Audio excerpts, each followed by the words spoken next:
Well, today marks the 80th anniversary of the firebombing of the German city of Dresden in World War II. International guests and local officials will mark the occasion with speeches, music, and a human chain to call for peace. Now, starting on February 13, 1945, hundreds of British and U.S. planes dropped bombs that started a firestorm in Dresden. Up to 25,000 people died, and the city center was destroyed. The bombing was part of a controversial Allied strategy of targeting cities to bring about the end of the war, a war which Germany had started. German planes had already bombed British cities earlier in the war. All right, our political correspondent Simon Young is in Dresden. Good evening to you, Simon. So how does the city commemorate the bombings that began 80 years ago today? Yes, Brent, there have been many memorial events in Dresden today, wreath laying in cemeteries around the city, service at the rebuilt Frauenkirche, the Church of Our Lady that many people will know. And here, where I am standing outside the Semper Opera building, another famous building in the heart of Dresden. This evening there's been a choir singing and hundreds of people gathered to listen to politicians speaking about the significance of this day and how it's important to keep the memory alive.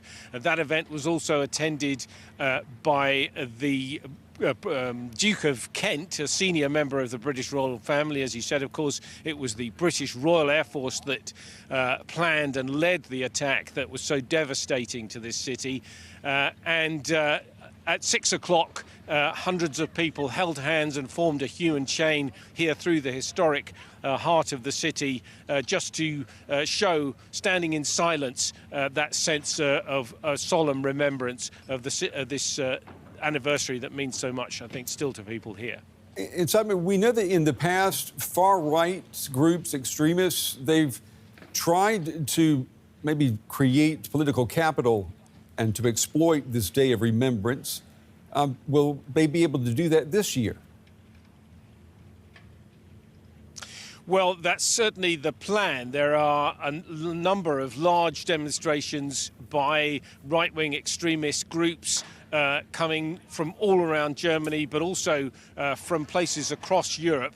And domestic intelligence authorities are warning of a massive mobilization of these people. They do seek repeatedly to sort of use this date to sort of throw the focus on the idea that it was Germans who somehow were mainly the victims of the Second World War, the ones who really lost out, as it were. And people talk about a Holocaust against Germans in the bombs of Dresden.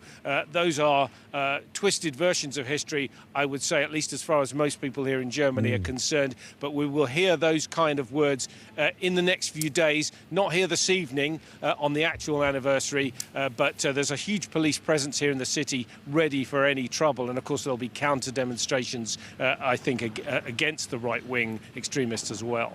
All right, our very own Simon Young in Dresden for us tonight. Simon, as always, thank you.